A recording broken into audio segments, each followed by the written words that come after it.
بسم اللہ الرحمن الرحیم الحمد للہ الذی جعلنا من المتمسکین بولایت امیر المؤمنین وبولایت الائمۃ المعصومین صلوات اللہ علیہم اجمعین الحمد للہ الذی لا یبلغ مدحته القائلون ولا یحصی نعماءه العادون ولا یعدی حقه المجتہدون الذی لا یدرکه بعد الہمم ولا ینالہ غوث الفتن الذی لیس لصفته حد محدود ولا نعت موجود ولا وقت معدود ولا عجل ممدود فطر الخلائق بقدرته ونشر الرياح برحمته والصلاة والسلام على سيدنا ومولانا حبيبنا وحبيب قلوبنا شفیعنا و شفیع ذنوبنا ابی القاسم محمد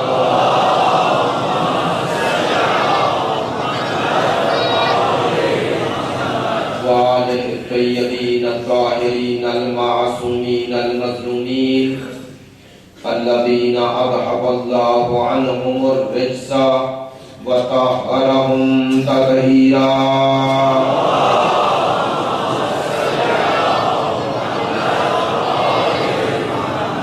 اللعنة الدائمة ولا منكر فضائلهم وغاصبي حقوقهم من الآن إلى قيام يوم الدين أما بعد فقد قال رسول الله صلى الله عليه وآله وسلم إني تارك فيكم الثقلين كتاب الله وعترتي أهل بيتي ما إن تمسكتم بحبال تضل بعدي أبدا ولن يفترقا حتى يرد علي الحوض بسم الله الرحمن الرحيم رب اشرح لي صدري ويسر لي أمري واحلل عقدة من لساني يفقهوا قولي ان اللہ وملائکتہ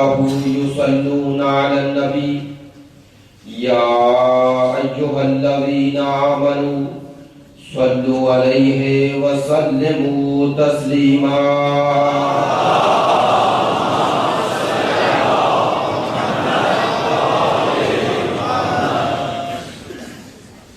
واجب احترام معزز و مکرم عزاداران سید الشہداء محبان اہل بیت پیروان مکتب ولایت عاشقان مکتب شہادت سلسلہ گفتگو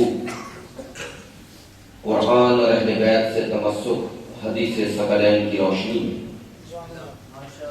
آج ابتدائی مجلس میں ایک بات عرض کرنا ضروری سمجھتا ہوں اور یہ بات اس لیے کہہ رہا ہوں کہ کم و بیش یہاں آنے والے معزز و مکرم عزاداران کے مزاج سے آشنا ہوں. مجھے معلوم ہے کہ اسلام آباد کا مرکز شہری زندگی کے حوالے سے اکثریت میں الحمدللہ یہاں آنے والے لوگ عزاداران سید الشہداء ایک خاص طرز تفکر رکھتے ہیں، ان کی توقعات ہیں، اور مجھے اس بات کی خوشی ہے کہ میری بات آپ تک پہنچ رہی ہے. اس طرح دوست احباب دل میں میسج کے ذریعے یا فون کے ذریعے یقینی بات ہے بعض دوست احباب اور خصوصاً ہمارے نوجوان جن کا ایک سابقہ ایک خاص طرز تفکر سے ہوتا ہے، ان کی توقعات ایک اور طرح کی ہوتی ہیں، وہ بھی مد نظر ہوتی ہیں، لیکن اس پر منبر پر آنے کے بعد کچھ ذمہ داریاں ہیں جن کو صرف ایک رخ سے نہیں دیکھنا چاہیے، مجموعاً دیکھنا چاہیے۔ میرا یہ نقطہ نظر ہے اور کم و بیش آپ سب اس سے اتفاق کریں کہ پورے سال میں سب سے زیادہ مومنین کی شرکت اسی ایام میں ہے۔ حتیٰ بعض لوگ اپنی مصروفیات کی وجہ سے پورا سال مجالس میں شرکت نہیں کر پاتے، وہ ان ایام اعظام میں شرکت کی کوشش کرتے ہیں مختلف جگہوں پر۔ لہذا گفتگو ایسی جامع ہونی چاہیے کہ جس میں تقریباً تمام پہلو آئیں، تاکہ ہمارے وہ حضرات جو زیادہ مجالس میں شرکت نہیں کر پاتے، شناخت مذہب اور اس کے بعد مذہب کی تعلیمات پر عمل کرنے کے لیے اس سے بڑا کوئی پلیٹ فارم ہمارے پاس نہیں ہے۔ لیکن ایک بات میرے پیچھے نظر ہے کہ 80% یا 70% ہمارا، میں لفظ مقابلہ نہیں کہوں گا چونکہ مقابلہ ہے ہی نہیں، برادران ہے ہمارا فکری اختلاف ہے، ہمارا اعتقادی اختلاف ہے جن لوگوں سے، ان کے سوالات ہوتے ہیں اور ان سوالات سے سارا سال میرا واسطہ رہتا ہے۔ بعض دوست پوچھ لیتے ہیں، بعض نہیں پوچھ پاتے، بعض کا وقت نہیں ہوتا، بعض کے لیے ممکن نہیں ہے۔ تو اس لیے ان مجالس میں کوشش یہ ہونی چاہیے کہ تمام پہلو جس قدر ممکن ہے وہ، اور جو ذہنوں میں شکوک و شبہات پیدا کیے جائیں ان کے جوابات دیے جائیں۔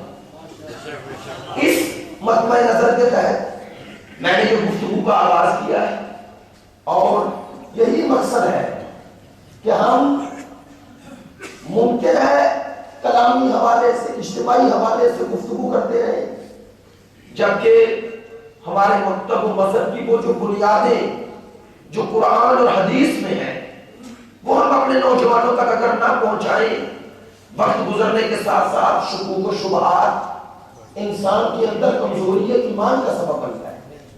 انسان دلائل، حقائق، افکار و نظریات کے تابع ہوتا ہے۔ اگر اس پر شبہات کا ہجوم ہو جائے اور جواب کی کوئی راہ نہ رہ جائے تو یا وہ اس مکتب سے کنارہ کش ہو جاتا ہے یا وہ اپنے اندر ایک شک و شبہے کا شکار ہو جاتا ہے۔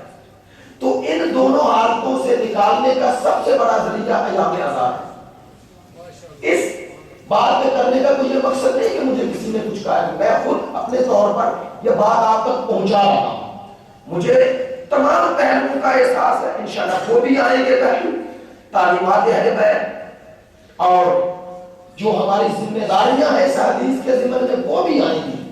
لیکن اس سے پہلے یہ چاہتا ہوں کہ اپنوں تک بھی اور اپنے برادران تک بھی یہ پیام پہنچائیں کہ ہم سید الانبیاء کے بعد اہل بیت رسول سے ہی دین کیوں لیتے ہیں؟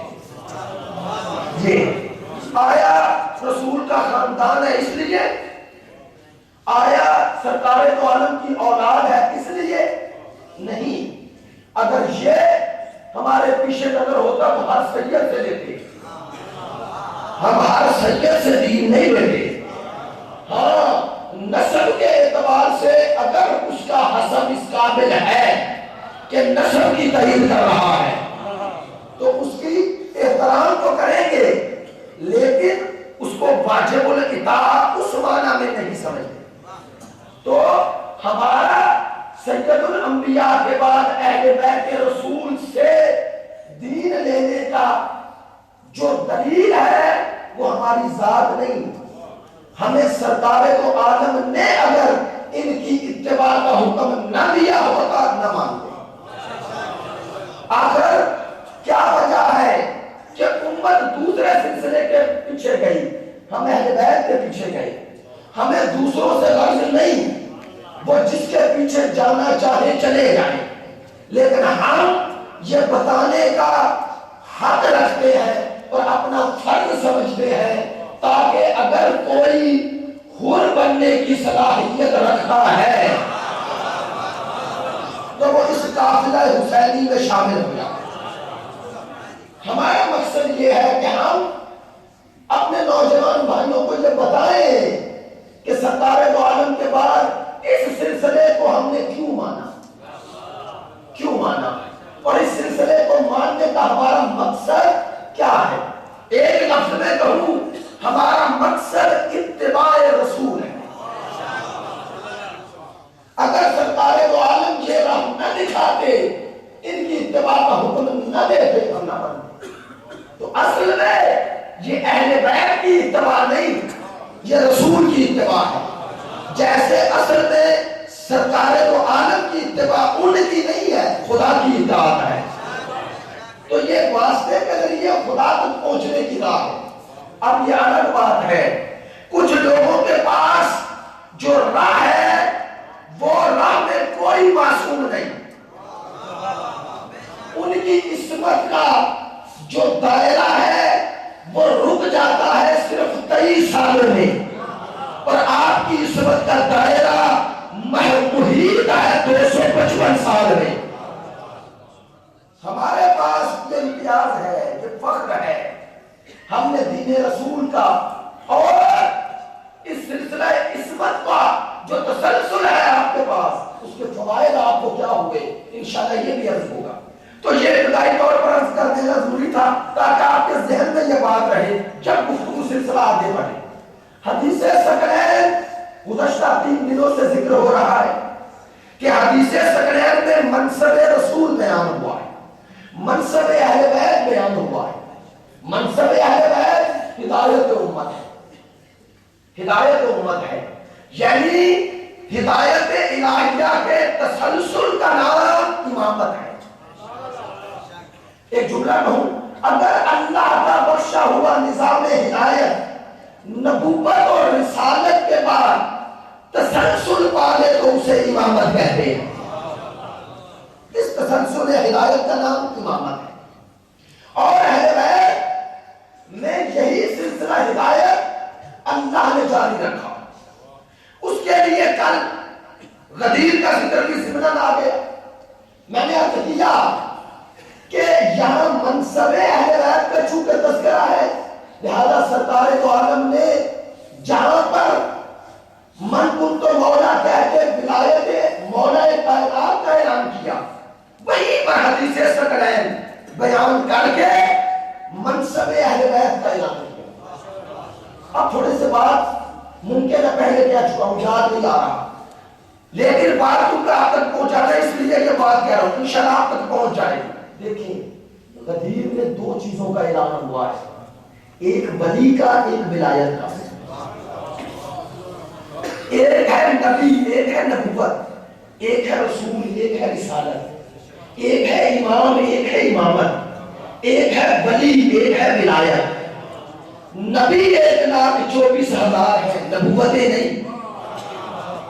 توجہ فرمائیے گا، نبوت کا تسلسل ہے، ہر دور میں نبوت نہیں بدلی، نبی بدلے۔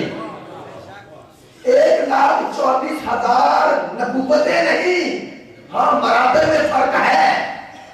تلک الرسل فضلنا بعضهم علی بعض، وہ فضیلت میں فرق ہے، لیکن اصل نبوت میں کوئی فرق نہیں۔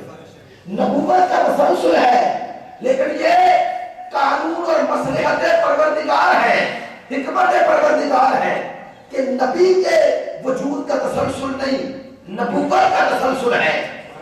توجہ فرما رہے ہیں؟ میں یہ بات کیوں کہہ رہا ہوں تاکہ آپ تک بات پہنچے۔ کل غدیر کا ذکر کیا، آج اسی کو سمجھے اور آگے بڑھے۔ نبی 1,24,000، نبوت ایک، انبیاء بدلے ہیں، نبوت نہیں بدلی۔ رسول 313 ہے، رسالت 313 نہیں۔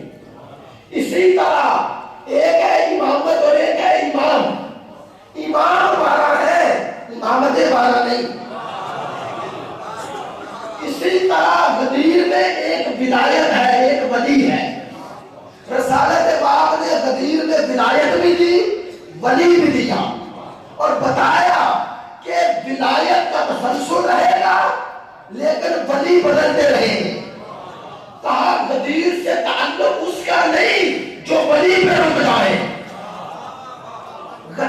سے اس کا تعلق نہیں جو ایک ولی پہ رک جائے اور دوسرے ولی سے منہ موڑ لے. کہا ولایت سے اس کا تعلق ہے جو ہر دور کے ولی کو ویسے ہی مانے جیسے پہلے ولی کو مانا ہے. تو ولایت کا تسلسل رہے گا قیامت تک. اس ولایت کے مصداق ہر دور میں بدلیں گے. بس ولایت سے تعلق اس کا ہے جو ہر دور کے ولی کی شناخت حاصل کرے. ورنہ ولی سے تعلق ہے ولایت سے نہیں. ولایت سے نہیں. بس تسلسل ولی کے وجود کا نہیں ہوگا, تسلسل ولایت کا ہوگا. اب آپ کے سامنے وہ واقعہ کو چھپا تو نہیں, میں اشارہ کروں گا آپ پہنچ جائیں گے. میری بات کی اپنی بات کی تائید میں کہہ رہا ہوں. جب اسی ولایت کے تسلسل کا ایک ولی مدینے سے چلا اور نیشا پور میں پہنچے تو 24,000 قلم انتظار میں تھے. لوگوں نے روکا اور کہا کہ اے ولی خدا, اے وارث غدیر, اے وارث ہدایت خدا, ذرا ہمیں کوئی اپنے جد کا پیغام سناتے جائیں. تو امام نے چہرے انور کو ظاہر کیا. اب سلسلہ عجیب بیان کیا. کہتے ہیں میں جو بیان کر رہا ہوں میں نے اپنے باپ سے سنا. ابھی میں نے کہا نا اس سلسلے کو سمجھے.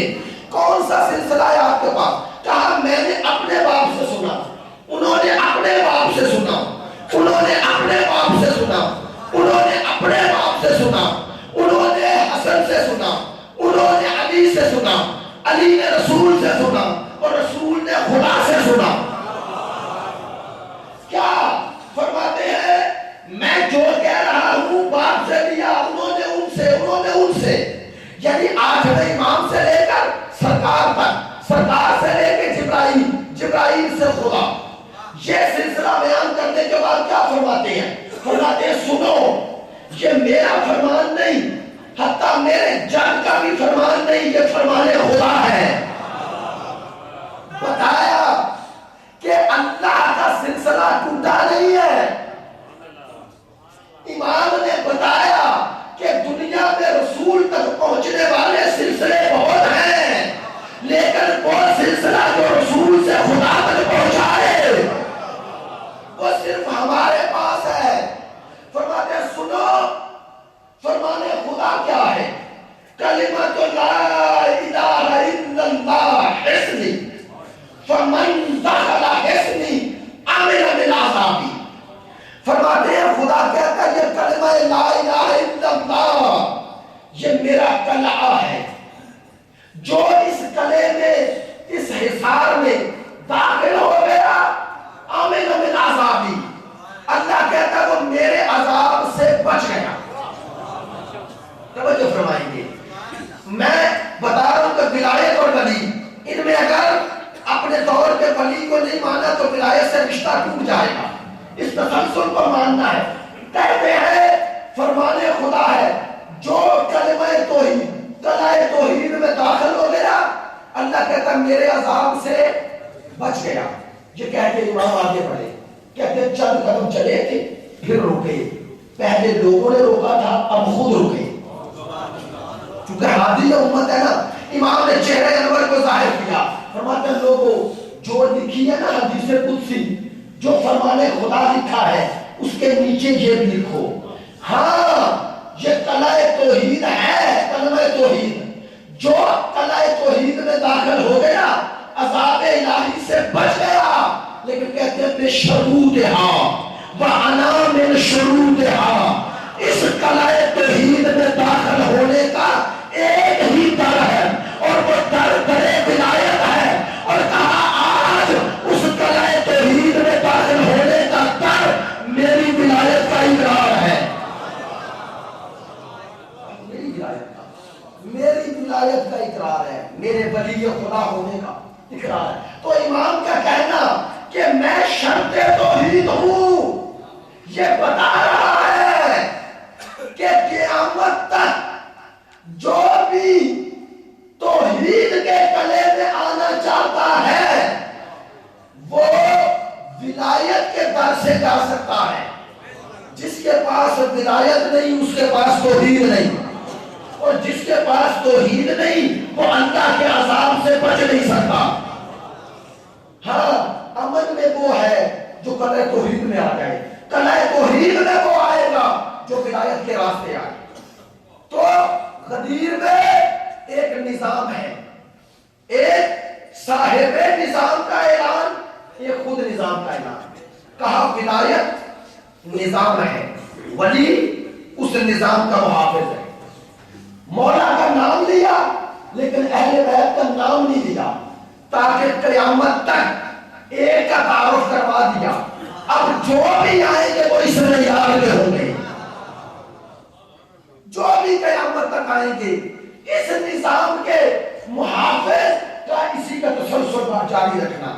ایک جملہ کہوں عزیزو, تھے کچھ جو غدیر میں تو ولایت کا اقرار کیا لیکن ان میں آگے بڑھنے کی جرت نہیں تھی. وہ امام حسن کو نہ مان سکے, کچھ امام حسن بقائے کربلا تک نہ آ سکے.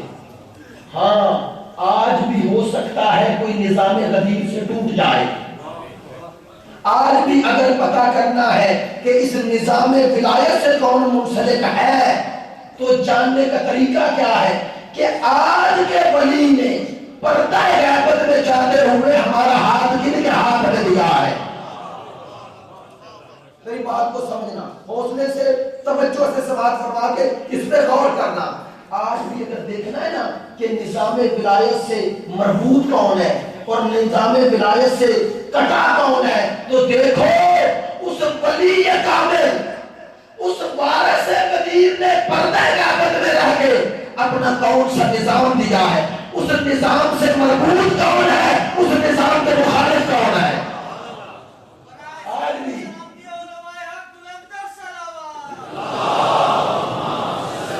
مربوط کون ہے, اس سے کٹا ہے. تو آئیے اب حدیث ثقلین میں سرکار نے کیا کہا, چونکہ نظام ہدایت کا اعلان کیا تو کن لفظوں سے کیا. عجیب جملے ہیں. فرماتے انی, تحقیق میں, توجہ فرمائیے آپ, انی میں سوال. سرکار تو عالم کہہ رہے ہیں میں تارک کو چھوڑ رہا ہوں. بعنوان محمد ابن عبداللہ چھوڑ رہے ہیں یا بعنوان محمد رسول اللہ چھوڑ رہے ہیں؟ نہیں, چونکہ جن کو چھوڑ رہے ہیں منصب کا تقاضا ہے. کچھ لوگوں نے فرق کیا کہ بشریت الگ ہے, رسالت الگ ہے. بس حدیث ثقلین میں محمد ابن عبداللہ ہونے کی حیثیت سے نہیں اعلان, محمد رسول اللہ کی حیثیت سے اعلان ہے. یعنی کیا مقصد, یعنی سرکار کا عنوان رسول خدا اللہ کے نمائندہ ہونے کی حیثیت سے قیامت تک کی انسانیت کو سامنے رکھ کر جن ہستیوں کو چھوڑ رہے ہیں, رسالت کی نظر میں ان کا وہی مقام ہے جو رسول کا مقام اللہ کی نظر میں ہے. ورنہ نہ چھوڑ دے. پہلا لفظ سمجھ جائے, انی میں, یعنی امت کو متوجہ کیا ایھا الناس, اور لوگوں انی میں چھوڑ رہا ہوں. یعنی کہا اگر جاننا چاہتے ہو کہ چھوڑنے والوں کا کیا مقام ہے تو دیکھو چھوڑنے والا کون ہے. کہا میں چھوڑ رہا ہوں, پہلے مجھے دیکھو, تارکن چھوڑ رہا ہوں. توجہ فرمائیے, فی کم, دو لفظ ہیں, فی کم تم میں چھوڑ رہا ہوں, تم میں چھوڑ رہا ہوں. کن کو؟ بس دو ہستیاں تو سامنے ہیں نا, چھوڑنے والی, ایک جن میں چھوڑا. کن کو چھوڑا, کن کو چھوڑا, میں پھر کہتا ہوں جو متوجہ نہیں ہوئے تاکہ ہو جائیں. ایک چھوڑنے والی ذات انی میں, ایک جن میں چھوڑا کافی کو تم نے. جن کو چھوڑا وہ کون ہے, ان کا نام لیا. کتاب اللہ ہے, ایک اللہ کی کتاب ہے. وَإِتْرَتِي أَهْلَ بَيْتِي, دوسری میری اہل بیت ہے, میری اطرت ہے. توجہ, بس تین طبقے ہمارے سامنے آ گئے. ایک چھوڑنے والی شخصیت, ایک جن میں چھوڑا, ایک جن کو چھوڑا. دو شخصیات تو واضح ہو گئی، ایک چھوڑنے والی سرکار کی ذات، ایک جن کو چھوڑا کہا وہ اہل بیت، ان کے علاوہ سب وہ ہیں جن میں چھوڑا۔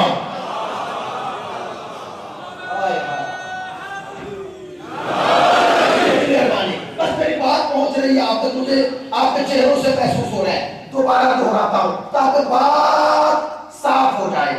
جن کو چھوڑا ان کا نام لیا، جن میں چھوڑا ان کا نام نہیں لیا، جن میں چھوڑا ان کا نام نہیں لیا، جس نے چھوڑا ان کو تو سب جانتے ہیں، چونکہ چھوڑنے والے خود اعلان کر رہے ہیں، انہیں تو سب دیکھ رہے ہیں۔ تو بس رسول کا جو مخاطب تھے، پہلے مخاطب فیکم میں، ہم تو ضمن ہے نا، ہم تو آج مخاطب ہے نا، اس وقت جو مخاطب تھے وہ کون تھے؟ یا اصحاب یا ازواج، دو ہی طبقے ہیں نا۔ جو رسول کی زوجیت میں آ گئی وہ امہات المومنین، ان کے علاوہ سب اصحاب۔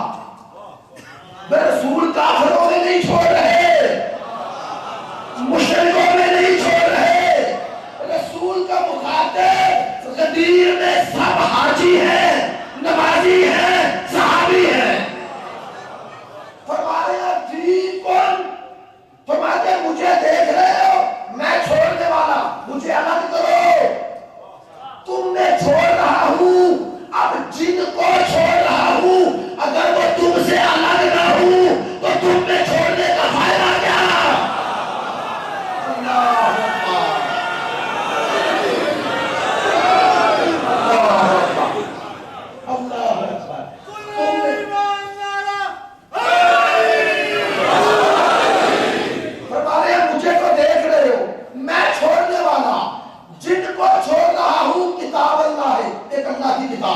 دوسری میری اہل بیت۔ اچھا کتاب اللہ کا معنی تو پہلے ہی تھا، ایک لفظ کہوں خدا کی قسم، حدیث ثقلین کا مقصد ہی اہل بیت بتانا ہے، ورنہ قرآن کے بارے میں تو سب جانتے تھے، سب جانتے تھے۔ توجہ فرمائیے گا، فرماتے ہیں مجھے تو جانتے ہو نا، میں چھوڑنے والا، بس مجھے الگ کرو، جن کو چھوڑ رہا ہوں ان کو الگ کرو۔ اب کیوں ایسے کرتے ہو کہ اگر سارے اہل بیت تھے تو چھوڑا کن کو؟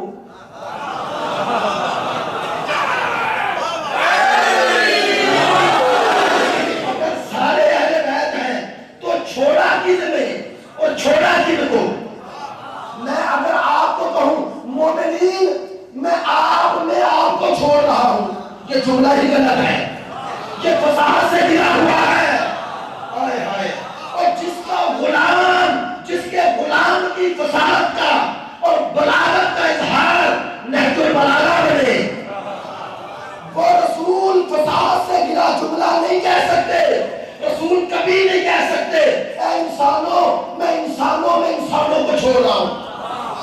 کہہ سکتے ہیں یہ نہیں کہہ سکتے کہ اہل بیت میں اہل بیت چھوڑ رہا ہوں، رسول نے کہا چھوڑنے والا ہوں میں، جن کو چھوڑ رہا ہوں یہ ہے اہل بیت۔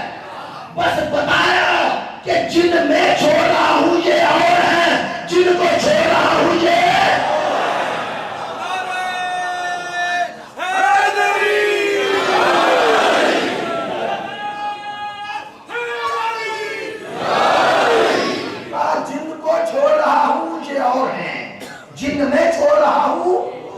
اب ایک جملہ سخت ہے لیکن گرا ہوا جملہ نہیں اخلاق سے، میں جو کہہ رہا ہوں حدیث میں جو ہے وہی کہہ رہا ہوں۔ سرکار نے فرمایا میں چھوڑنے والا انہیں چھوڑ رہا ہوں۔ کیوں چھوڑ رہا ہوں؟ کیوں؟ فرماتے ہیں ماں جب ماں زمانی ہے، جب ان تمسکتم بہما، جب تک تم جن میں چھوڑ رہا ہوں ان سے یعنی دونوں سے، قرآن اور اہل بیت ان دونوں سے جب تک تمسک رکھو گے، لن تضلوا بعدی ابدا، میرے بعد ہرگز گمراہ نہیں ہوگے۔ توجہ۔ اچھا جن کو چھوڑ رہے ہیں کہہ رہے ہیں جب تک تم جن میں چھوڑ رہا ہوں ان سے متمسک رہو گے گمراہ نہیں ہوگے۔ اگر رسول کو جن میں چھوڑ رہے ہیں ان کی گمراہی کا خوف نہ ہوتا تو ان کو چھوڑنے کا فائدہ نہیں، اور اگر جن کو چھوڑ رہے ہیں ان کی گمراہی کا اعتبار بھی ہوتا تو کبھی نہ چھوڑتے۔ رسول نے دو طبقے بتا دیے، کہا جن کی گمراہی کا مجھ رسول کو بھی خوف ہے وہ اصحاب ہیں، اور جو قیامت تک گمراہ نہیں ہوتے وہ اہل بیت ہیں۔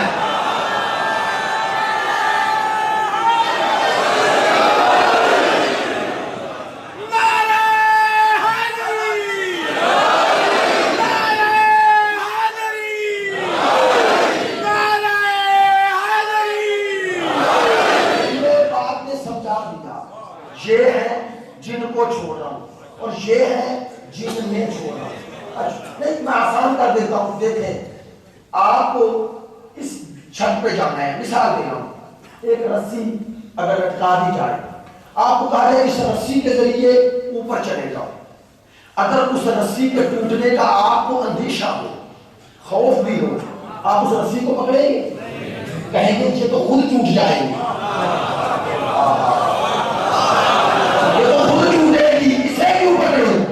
کوئی ایسی رسی دو جو پہنچائے،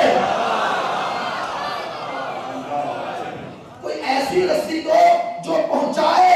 تو رسول قیامت تک کے لیے ضمانت دے رہے ہیں، کہتے ہیں جب تک ان سے تمسک رکھو گے گمراہ نہیں ہوگے۔ اب ایک لفظ ہے، ایک ہوتا ہے منطوق، ایک ہوتا ہے مفہوم۔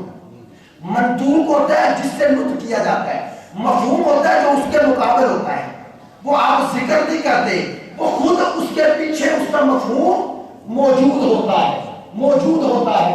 مثلا یہاں پر لوگ بیٹھے ہوئے ہیں، میں نے کہہ دیا کہ یہاں پر فلاں فلاں فلاں نام لے لیجیے، علماء تشریف فرما ہے۔ منطوق کیا ہے کہ یہ علماء ہیں، مفہوم کیا ہے کہ باقی علماء نہیں ہیں۔ رسول کا منطوق کیا ہے کہ جب تک ان سے تمسک رکھو گے کبھی گمراہ نہیں ہوگے۔ مفہوم کیا ہے کہ جو انہیں چھوڑے گا وہ ضرور گمراہ ہوگا۔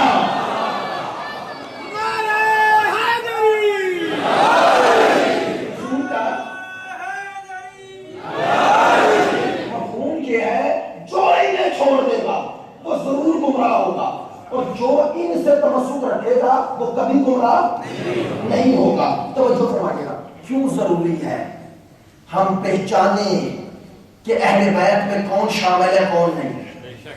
اس لیے ضروری ہے۔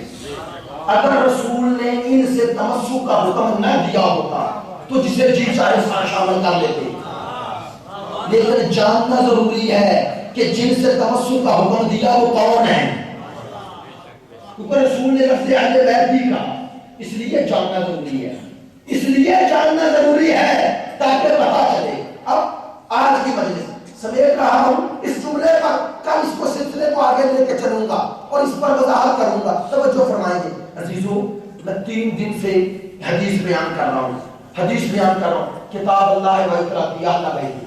آج ایک دوست کا میسج آیا کہ آپ صاحب ہمارے یونیورسٹی میں طالب علم ہیں، میں جانتا ہوں ان کو ٹیکسلا میں پڑھتے، کہ ہمارے ادھر یونیورسٹی میں کہتے ہیں کچھ دوست کہ یہ کتاب اللہ ہے و اطراء تھی، یہ حدیث کہاں ہے؟ ہم تو کتاب اللہ ہے و سنت ہی سنتے ہیں اور سنائی وہی جاتی ہے، لیکن ایک بات کہوں، نقل حدیث میں، معیار حدیث میں، حدیث کتاب اللہ و سنت ہی کسی صحیح کتاب میں نہیں، صحیح کتاب سے بڑا صحیح ستہ کی 6 کتابوں میں سے کسی میں ایک بات اگر یہ نقل بھی کسی نے کی اس کی کوئی سند صحیح نہیں، لیکن ایک بات اور کہتا ہوں، جو چاہتے ہیں نا کتاب اللہ و سنتی کے ذریعے اس حدیث کی تردید کریں، میں کہتا ہوں غلط ہے۔ کیوں؟ چونکہ صحیح اور غلط میں تقابل ہوتا ہی ہے،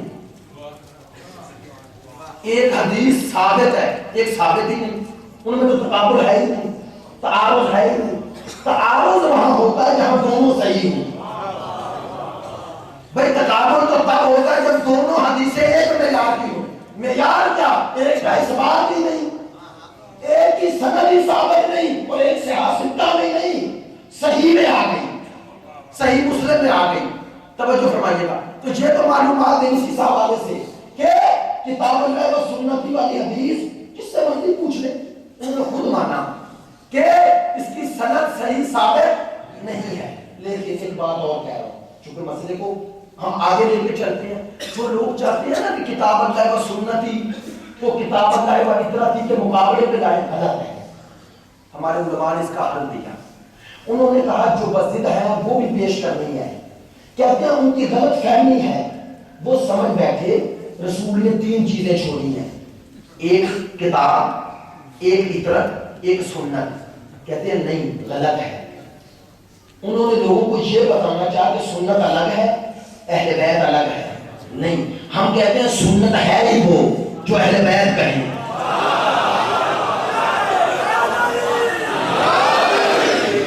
ہم کہتے ہیں ان میں یہ 3 چیزیں ہیں ہی نہیں.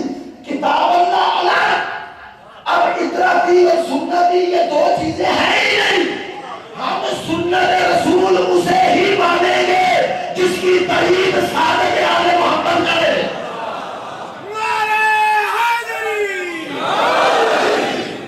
ہم کہتے ہیں یہ الگ چیزیں ہیں. کیوں؟ ان میں تضاد ہی نہیں.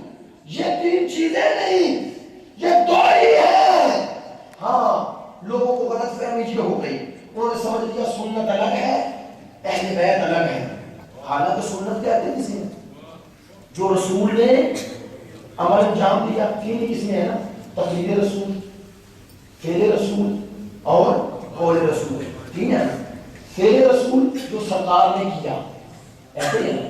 قول رسول جو سرکار نے کہا. تقریر سرکار کے سامنے کیا گیا، آپ روک سکتے تھے، نہیں روکا. یعنی قادر تھے پھر، ورنہ تو رسول کے سامنے بت پرستی بھی ہوتی ہے. تو اب بت پرستی کو سننا تو نہیں. رسول چپ رہے تو مسئلے میں پروردگار تھی. جب طاقت سے روک نہیں سکتے تھے، روک سکتے ہم نہ روکے. یعنی آپ کے سامنے ایک فعل انجام پائے، آپ چونکہ پابند رسول امر بالمعروف واجب ہے آپ پر، نہ روکے. اسے کہتے ہیں تقریر. تقریر کا معنی ہے تصدیق. تقریر کا وہ معنی ہے جو اردو میں ہے، تصدیق کرنا. یعنی اس پر مہر تصدیق ثبت کر رہے ہیں سرکار. توجہ فرمائیے گا. سنت 3 چیزوں کے مجموعے کا نام ہے نا، قول رسول، فعل رسول، تقریر رسول. اچھا، رسول کے بعد کون سی شے باقی رہی؟ قول رسول. کیوں؟ سرکار 11 ہجری میں جب چلے گئے، اب رسالت مآب کے بعد جو فعل رسول ہے نا وہ بھی بیان ہو رہا ہے. خود رسول تو ہے نہیں جو فعل کر کے دکھائیں. اشعار متوجہ ہیں. فعل رسول رسالت مآب کے بعد ختم. وہ فعل کی بھی حکایت ہو رہی ہے، حکایت ہو رہی ہے، وہ فعل کی بھی حکایت ہے. لیکن سرکار نے ایک معیار دیا. کیا معیار دیا؟ سرکار سے پوچھا کہ یا رسول اللہ، آپ کے بعد اگر کوئی بندہ آپ کی طرف کوئی قول منسوب کرے تو کیا کریں؟ سرکار نے فرمایا ما وافق القرآن فخذوه. جو موافق قرآن نکلے وہ لے لو، وہ لے لو. جو مخالف قرآن نکلے رد کر دو. بتایا کہ چونکہ میری اور قرآن کی حقیقت ایک ہے، میری اور قرآن کی حقیقت ایک ہے، یہ ہو ہی نہیں سکتا کلام خدا کچھ کہے رسول خدا کچھ کہے. کہا میرے کلام، میرے قول کی تصدیق کا معیار ترازو کیا ہے؟ قرآن. قرآن کے مطابق لے لو، قرآن کے مخالف رد کر دو. اچھا، یہ تو قول کا معیار. اگر رسول کے بعد کوئی بندہ کوئی فعل انجام دیتا ہے، مثلا رسول کے دور میں نمازیں نہیں تھی، اس نے پڑھانی شروع کر دی، نمازیں ایڈ کر دی. کیسے پتا چلے کہ یہ رسول کی ہے یا نہیں؟ منسوب کر رہا ہے رسول کی طرف، سرکار کی طرف منسوب کر دے. سرکار نے 5 تکبیر نماز جنازہ پڑھائی، یہ 4 پڑھا دے. رسول نے کسی چیز کو حلال کیا، یہ کہتے حرام. فعل انجام دے رہا ہے. کیسے پتا چلے یہ فعل رسول ہے یا نہیں؟ تو بس رسول نے اپنے کلام کا معیار قرآن کو چھوڑا اور فعل کا معیار اہل بیت کو چھوڑا.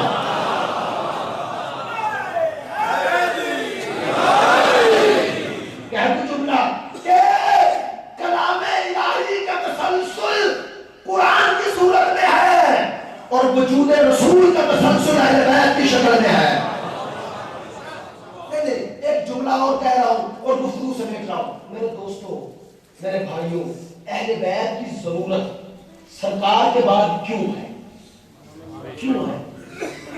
اس لیے کہ وہ بتائیں کہ سرکار نے فلاں وقت میں یہ کہا، یہ کام تو راویوں نے کیا، پھر ان کا کیا فائدہ؟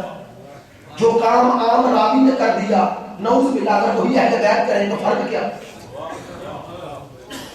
اچھا، یہ اس لیے اہل بیت کی ضرورت ہے کہ وہ بتائیں رسول نے فلاں وقت میں فلاں حدیث بیان فرمائی. میں بتا رہا ہوں یہ کام تو محدثین نے کر دیا. محدثین راوی نہیں تھے، روایت کا حصہ نہیں تھے، لیکن روایت کو بیان تو انہوں نے کیا. تو جو کام محدثین نے کیا، جو کام راویان حدیث نے کیا، اگر وہی اہل بیت کرے تو چھوڑا کیا؟ چھوڑا کیا؟ ہاں، یہ ہے. یہاں سمجھو کہ رسالت کے بعد ان کی ضرورت کیوں ہے. اہل بیت کی ضرورت اس لیے نہیں کہ وہ یہ بتائیں کہ رسالت مآب نے فلاں ہجری میں یہ کیا، نہیں. اہل بیت کی ضرورت اس لیے ہے کہ جو ہر دور میں بتائیں گے کہ اگر آج رسول ہوتے تو کیا کرتے.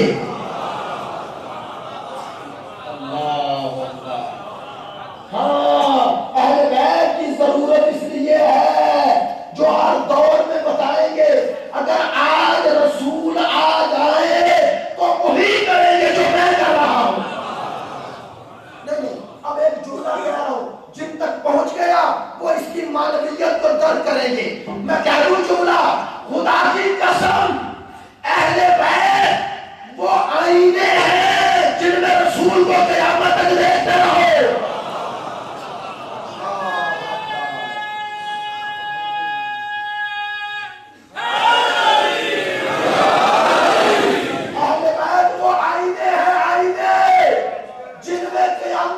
رسالت نظر آئے گی تو کہوں جملہ، سیرت پر گفتگو کرتے ہوئے سیرت کو 23 سالوں میں منحصر نہ کرو. یہ اہل بیت سیرت رسول کا تسلسل ہے.